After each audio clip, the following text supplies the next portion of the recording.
सुप्रभात विद्यार्थियों। इससे पहले कि मैं आपको वैदिकीय सुभाषित साहित्यम का पंचम अध्याय पूर्ण कराऊं, मुझे कुछ आपसे बातें करनी हैं। सर्वप्रथम तो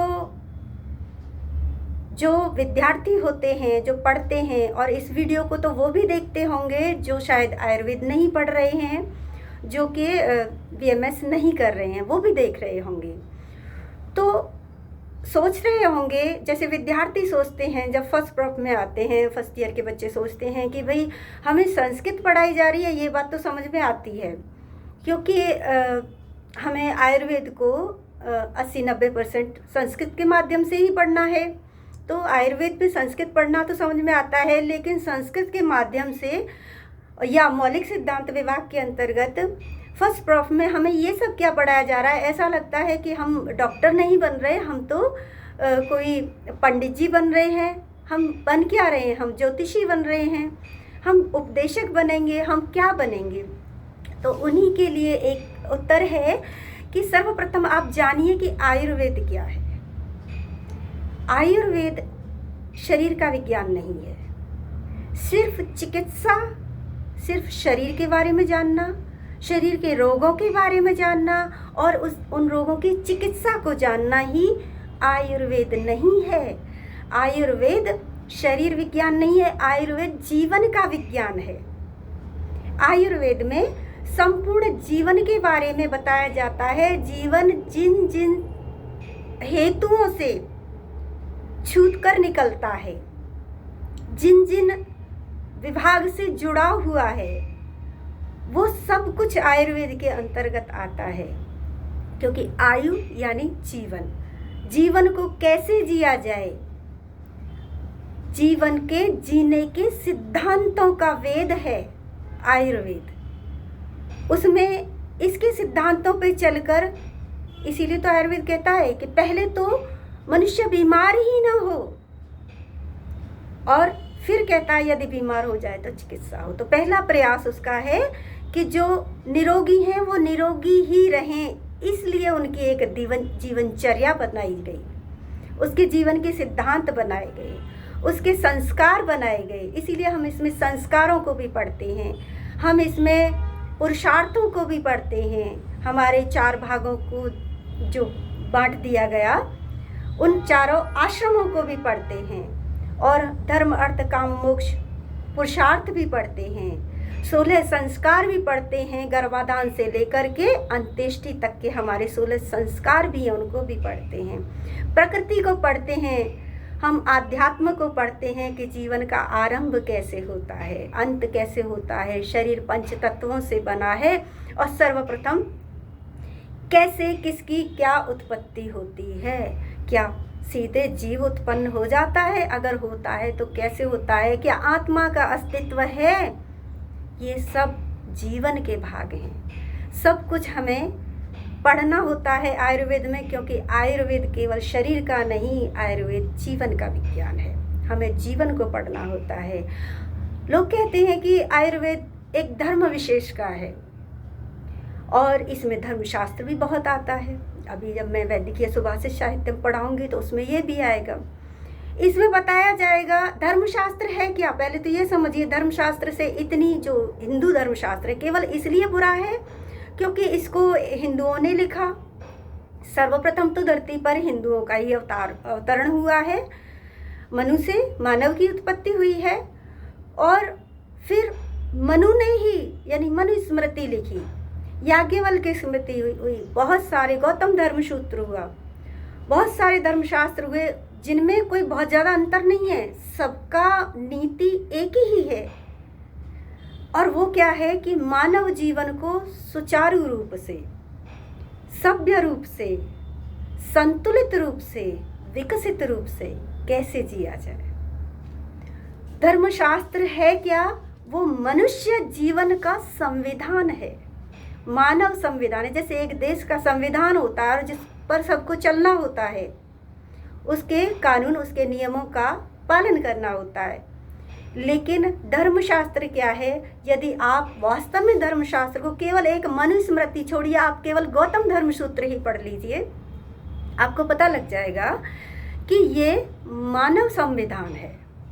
धर्मशास्त्र तो नाम इसका रखा गया है, असल में ये मानव संविधान है।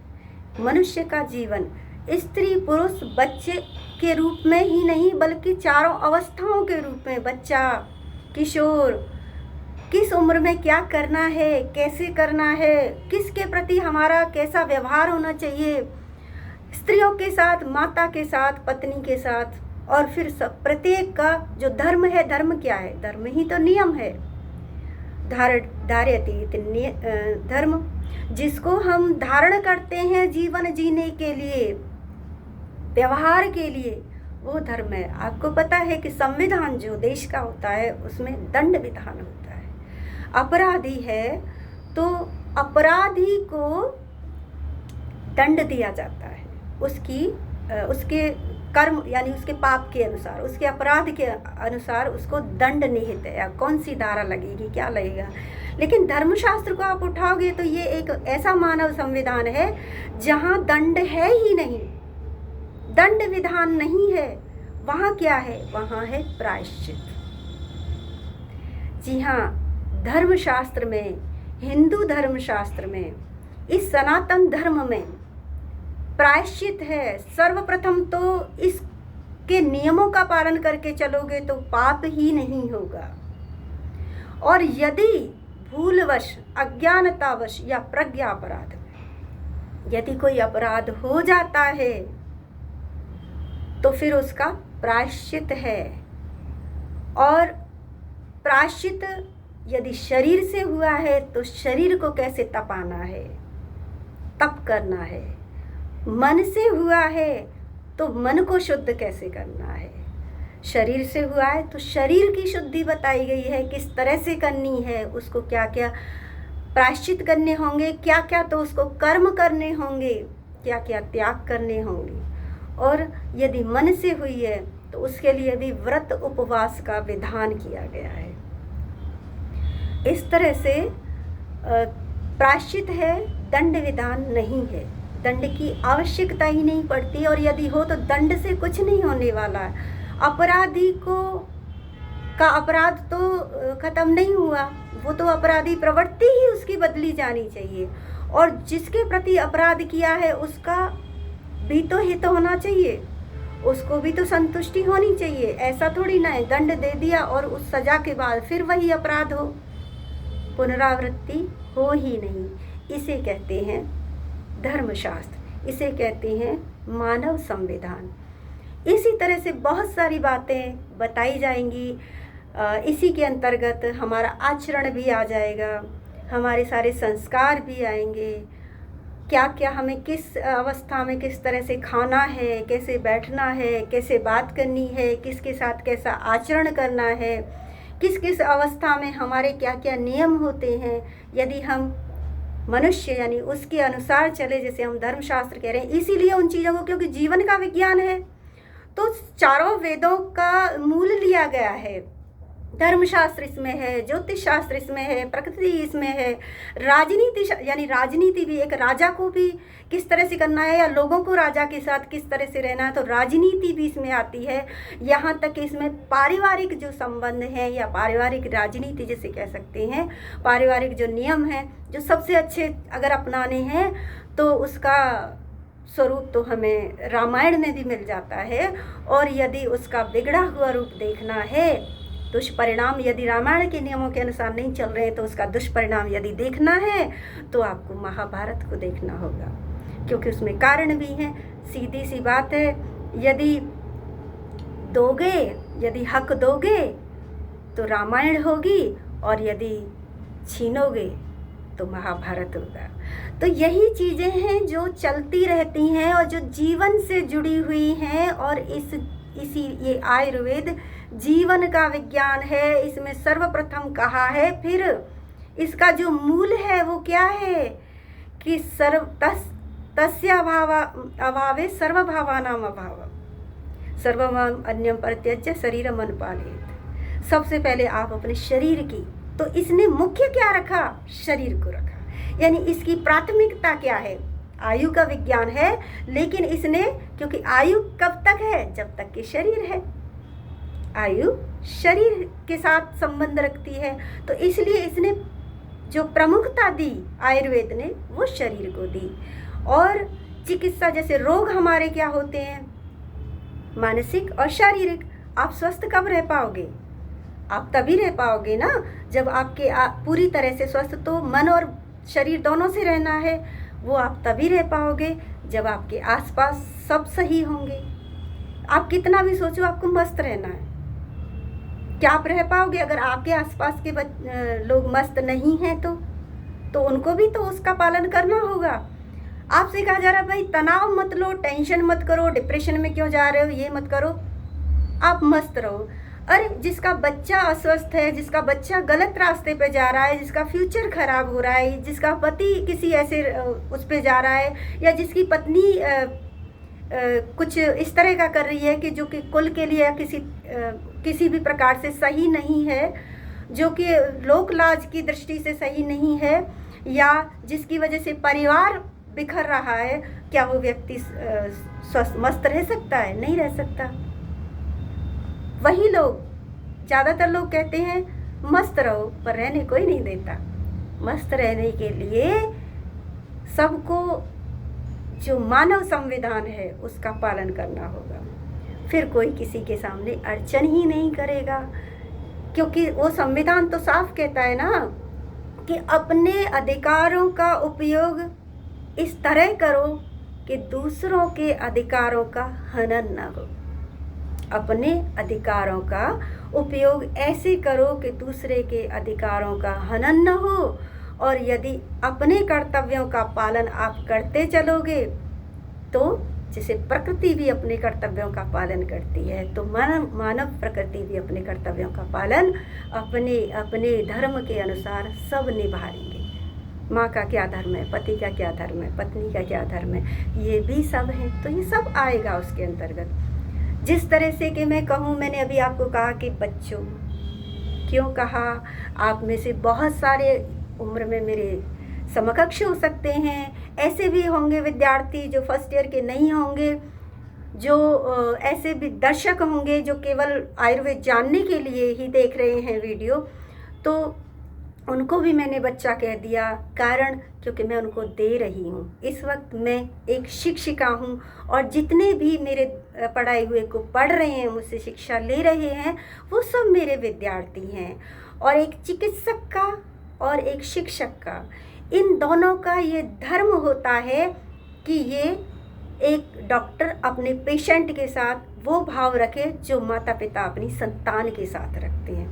वो पेशेंट चाहे उम्र में बड़ा हो छोटा हो, मैटर नहीं करता, वो आपके लिए आपका बच्चा है, आपको बच्चे की तरह ही उसे ट्रीट करना होगा। एक शिक्षक के लिए भी उसका जो विद्यार्थी होता है, शिक्षक का धर्म है कि वो उसे बच्चे की तरह समझे। एक माता पिता किस तरह से पेशेंस रखते हैं, बहुत कुछ कोशिशें करते हैं, उनको लगता है कि वो हर हाल में कुछ भी उन्हें सहना पड़ जाए, कोशिश करनी जाए, त्याग करना पड़ जाए, लेकिन उनका बच्चा बन जाए। और वो उस बच्चे को डांटते भी हैं तो उसके पीछे उसकी भलाई होती है।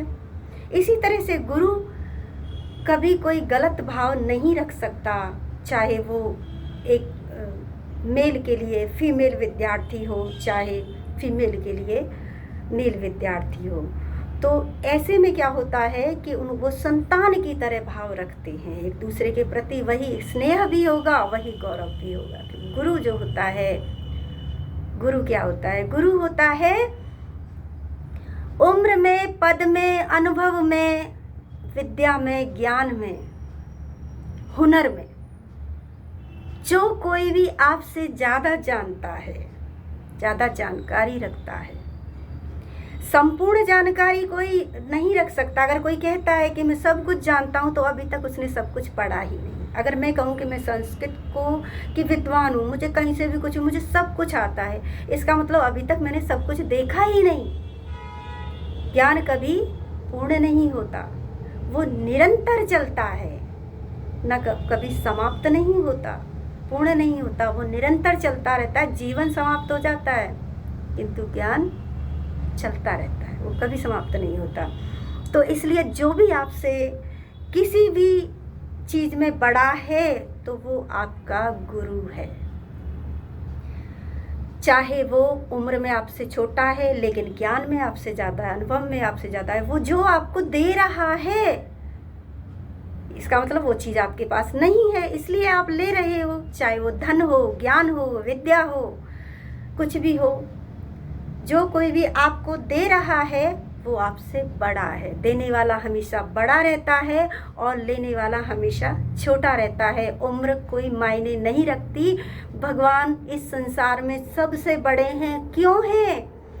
क्योंकि वो सबको देते हैं। वो देव हैं, वो देते हैं, वो देवता हैं और हम लोग लेते हैं। इसीलिए भगवान से बड़ा इस संसार में कोई नहीं, क्योंकि वो सबको देते हैं। इसी तरह से हमें बहुत सारी बातें हैं जो ये हमारे आयु से, हमारे जीवन से जुड़ी हुई हैं और हमारे जीवन के सिद्धांतों को हमें सिखाती हैं, और जिन सिद्धांतों का पालन करके हम चलते हैं तो ये होता है आयुर्वेद, यही होता है आयु। और इसीलिए आयुर्वेद को कहा है कि ये जीवन का विज्ञान है, ना कि ये केवल शरीर का विज्ञान है। एक गुरु, हर चीज़ में एक अर्थ होता है। गुरु कब बनता है? एक किसी भी व्यक्ति को, ज्ञान देने वाले को। आपने देखा होगा, जैसे अभी मैंने बड़े के लिए कहा है, उम्र में बड़े होते हैं कुछ ऑफिसर, लेकिन उनसे भी बड़ा आईएएस ऑफिसर होता है जो बहुत कम उम्र का आकर बन जाता है। सबसे सैल्यूट मारते हैं, साहब या सर कहकर बुलाते हैं, उनके सामने खड़े हो जाते हैं, बैठते नहीं हैं। तो ये क्यों है? क्योंकि वो उनसे उस पद में बड़ा है। तो ये चीज़ें भी हमें कहाँ मिलती हैं? सीखने को, समझने को। तो जब हमें जीवन के सिद्धांत सिखाने हैं तो उससे जुड़े हुए हर पहलू को क्यों नहीं सिखाया जाएगा? गुरु का कर्तव्य है, जब वो आयुर्वेद पढ़ाएगा तो ये सारी चीज़ें पढ़ाएगा। गुरु क्या होता है? गुरु जो भारी हो, जो बड़ा हो आपसे। जो गुरु यानी भारी, गुरु लघु यानी हल्का। आप यदि हल्के हो किसी चीज़ में और कोई आपसे भारी है तो वो आपका गुरु है। लेकिन गुरु वो तभी है जब वो आपको दे रहा है उसको। लेकिन आप उसे गुरु कैसे बनता है? गुरु में जब भारीपन कैसे आता है? ये गौरव कब आता है? अपने मेहनत से तो उसने वो केवल ज्ञानी बना है, एक विषय विशेष का ज्ञानी हो गया, पंडित हो गया उसका प्रकांड। तो लेकिन वो गुरु कब बनेगा? जब वो किसी को देगा। लेकिन देने से भी नहीं बनेगा, अभी तक वो केवल दानी है। बनेगा कब? जब जिसे दिया है उसको गुरु बनाएंगे उसके विद्यार्थी, उसके स्टूडेंट, उसके छात्र। योग्य छात्र जब किसी को मिलते हैं तभी कोई गुरु बनता है, क्योंकि वही उसके गौरव को बढ़ाते हैं। उसमें जैसे जैसे उसके विद्यार्थी ऊंचाइयों को छूते जाते हैं, वैसे वैसे उस गुरु का गुरुत्व बढ़ता जाता है और वो गुरु हो जाता है, परम गुरु हो जाता है। तो ये बहुत सारी ऐसी बातें हैं जो हमारे जीवन से जुड़ी हैं, और आयुर्वेद जीवन का विज्ञान है। इसलिए हमें ये सब पढ़ना है, ये सब सीखना है। ये बेसिक बातें हैं, ये मौलिक बातें हैं। हमें राजा के साथ किस तरह का या कैसी मानसिकता होती है, कैसा व्यवहार होना चाहिए, राजा का स्वयं का कैसा होना चाहिए, क्या नीतियाँ होनी चाहिए।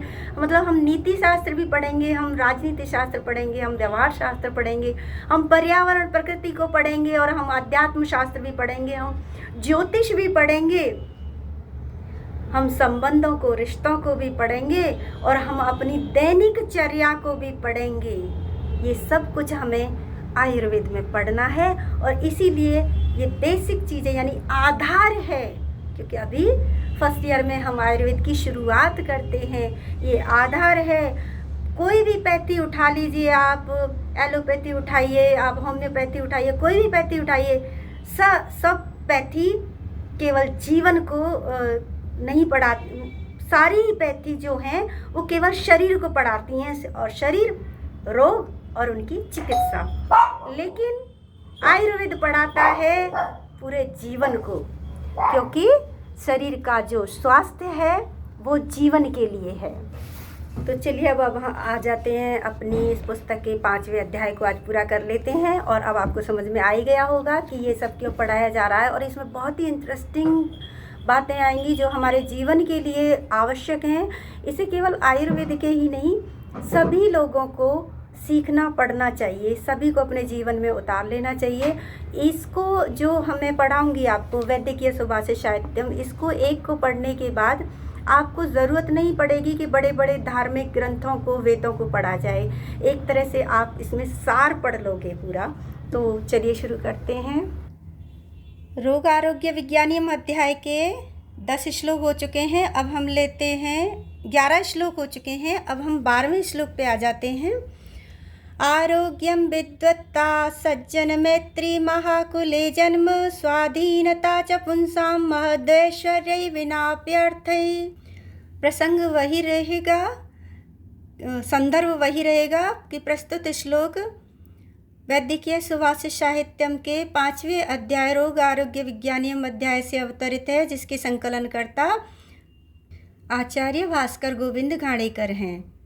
संदर्भ के अंतर्गत प्रस्तुत श्लोक के अंतर्गत वर्णित किया गया है कि बिना पैसा खर्च किए भी या बिना किसी पैसे के बहुत बड़े ऐश्वर्य किन किन को माना गया है। आरोग्यम, आरोग्य यानी स्वस्थ शरीर, विद्वता, और विद्वता समझ ही रहे होंगे यानी कि ज्ञान का होना, और सज्जन लोगों के साथ मित्रता, तथा महाकुल में जन्म, किसी अच्छे कुल में जन्म लेना, स्वाधीनता च, और स्वतंत्रता यानी स्वतंत्र जीवन, पुंसाम महत ऐश्वर्य विनापि अर्थै।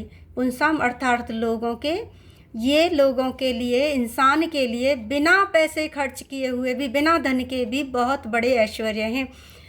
संभवतः होता ये है कि जिनके पास पैसा होता है उसी को ऐश्वर्यशाली माना गया है, लेकिन यहाँ कह रहे हैं कि ये भी बहुत बड़ी संपत्ति होते हैं। अगर किसी के पास हो तो संपत्ति न होते हुए भी ये बहुत बड़ी संपत्ति है लोगों के लिए। आरोग्य, सदा स्वस्थ शरीर रहे, और जानकारी रहे, ज्ञान रहे, अच्छे लोगों के साथ दोस्ती हो, अच्छे कुल में जन्म मिला हो, और स्वतंत्रता हो, किसी के पराधीन रह कर के कोई कार्य न करना पड़ रहा हो, जीना नहीं पड़ रहा हो, यानी आत्मनिर्भर हो और अपने अधीन हो। तो ये पैसा न होते हुए भी ये बहुत बड़े धन है, बहुत बड़ा ऐश्वर्य है। 13वां है सुभिक्षम कृषके नित्यं नित्यं सुखम रोगिणी भार्या भर्तृप्रिया यस्य तस्य नित्योत्सवं गृहम्। प्रसंग वही, संदर्भ है कि उत्सव किसे कहते हैं, उत्सव किस किस के घर माना जाएगा। क्या ये नित्य जो हम करते हैं अवसरों पर धूम धड़ाका, वो उत्सव नहीं होता। वास्तव में उत्सव होता क्या है।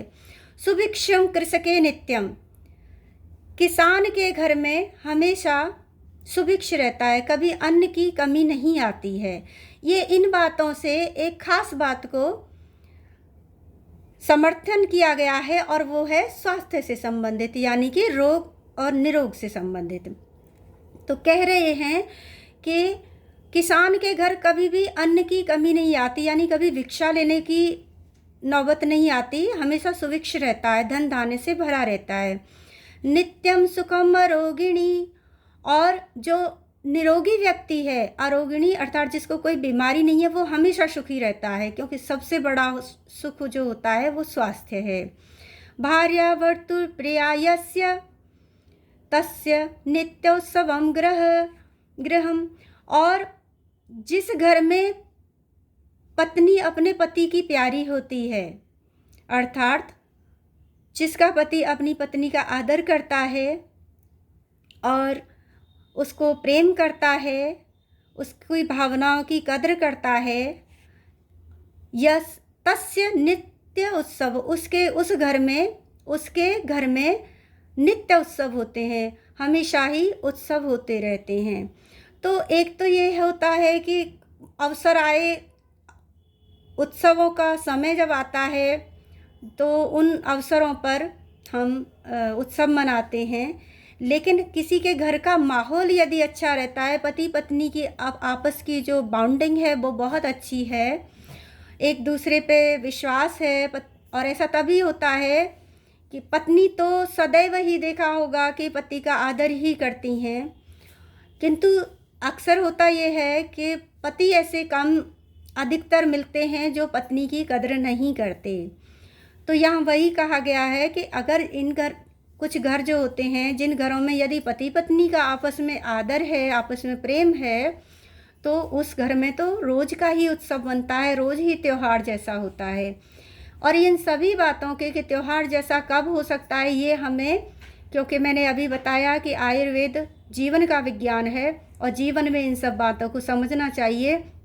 किसान का सदैव आदर करो, और किसान हमें अन्न भी देता है और खुद कभी भी उसके घर में अन्न की कमी नहीं आती है। तो इस तरह से यदि आप कृषि भी कर रहे हो, कृषि कर्म कर रहे हो, तो उसको भी आप एक स्वाभिमान के साथ करिए। ये न सोचा जाए कि किसान हैं, किसान का कार्य अच्छा नहीं होता या छोटा होता है। और प्रयास कीजिए कि हमेशा स्वस्थ रहा जाए, क्योंकि स्वास्थ्य से बड़ा कोई सुख नहीं है। तो इसलिए कोई ऐसा कार्य न करें जिससे कि शरीर में रोगों की उत्पत्ति हो जाए। पति पत्नी में आपस में घर का माहौल अच्छा रहे, इसके लिए आपस में प्रेम होना चाहिए। अगले पर आ जाते हैं। यथा न इच्छति निरोगः कदाचित् सुचिकित्सकम्।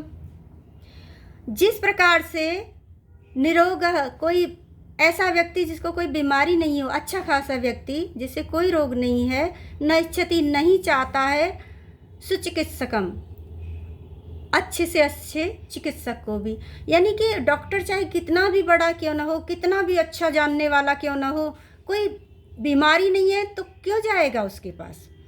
तो यथा, जैसे, निरोग यानी कि स्वस्थ व्यक्ति कदाचित कभी भी सुचिकित्सकम न इच्छति, अच्छे डॉक्टर को नहीं चाहता है, अर्थात अच्छे से अच्छे डॉक्टर के पास भी नहीं जाना चाहता। क्यों जाएगा? क्योंकि जो बीमारी नहीं है, ज़रूरत ही नहीं है, तो वो डॉक्टर चाहे कितना भी बड़ा, कितना भी अच्छा क्यों ना हो, आवश्यकता क्या है।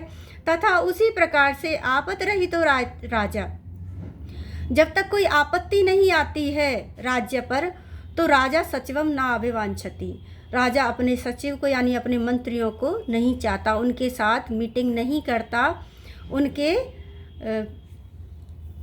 संपर्क में नहीं आता है, उनसे सलाह नहीं करता है, उन्हें ज़्यादा महत्व नहीं देता है। उनकी पूछ कब करता है वो? जब जब उसे ज़रूरत पड़ती है, जब जब कोई आपत्ति आती है उसके राज पर।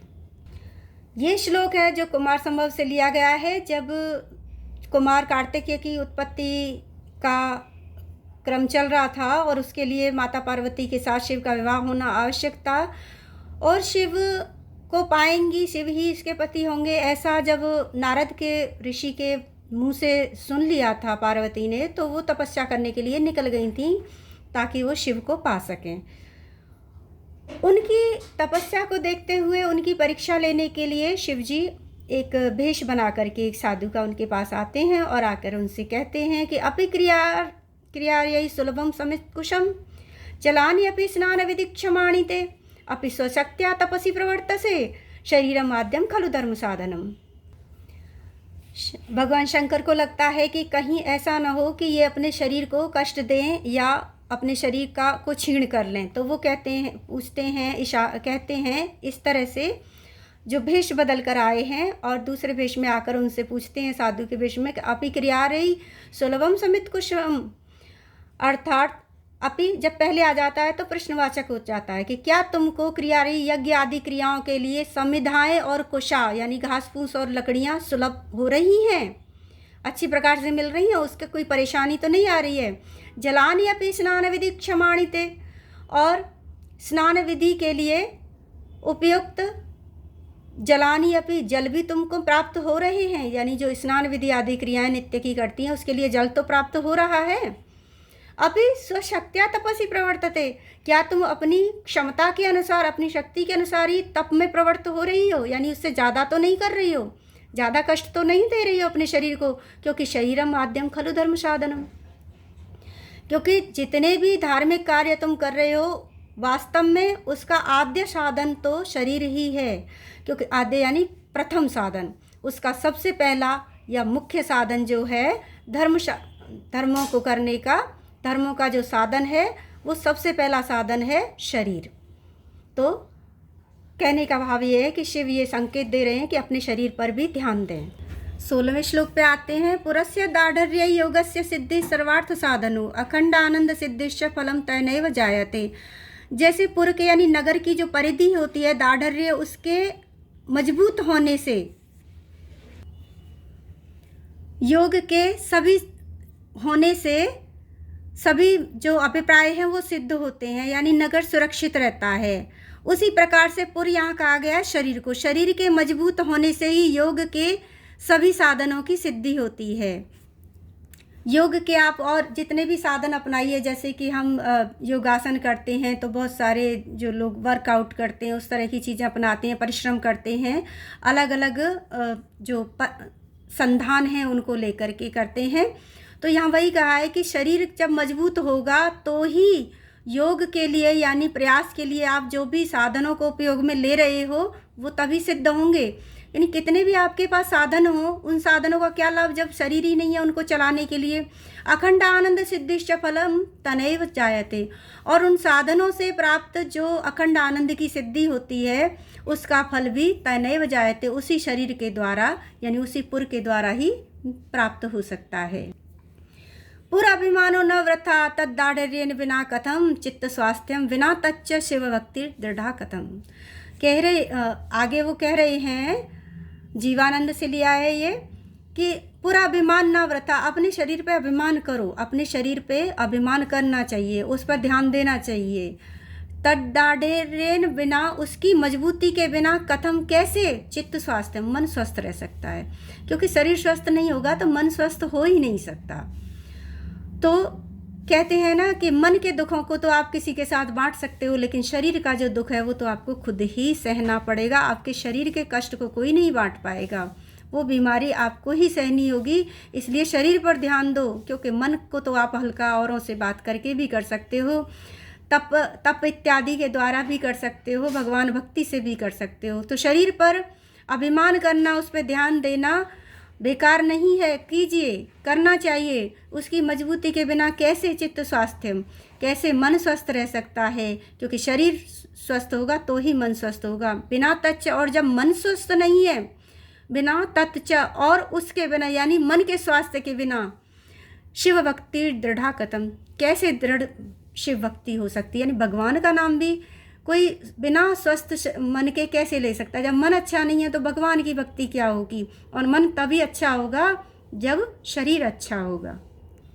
और अब मैं इस 18वें श्लोक के साथ समाप्त कर दूंगी, और अगले जो श्लोक हैं वो अगले वीडियो में पढ़ाऊंगी। वीडियो बहुत लंबा हो जाएगा, और ये महत्वपूर्ण है, और ये परीक्षाओं की दृष्टि से भी महत्वपूर्ण है और व्यवहार की दृष्टि से भी, कि सर्वमेव परित्यज्य शरीरम अनुपालयेत् शरीरस्य प्रणष्टस्य सर्वमेव विनिश्यति।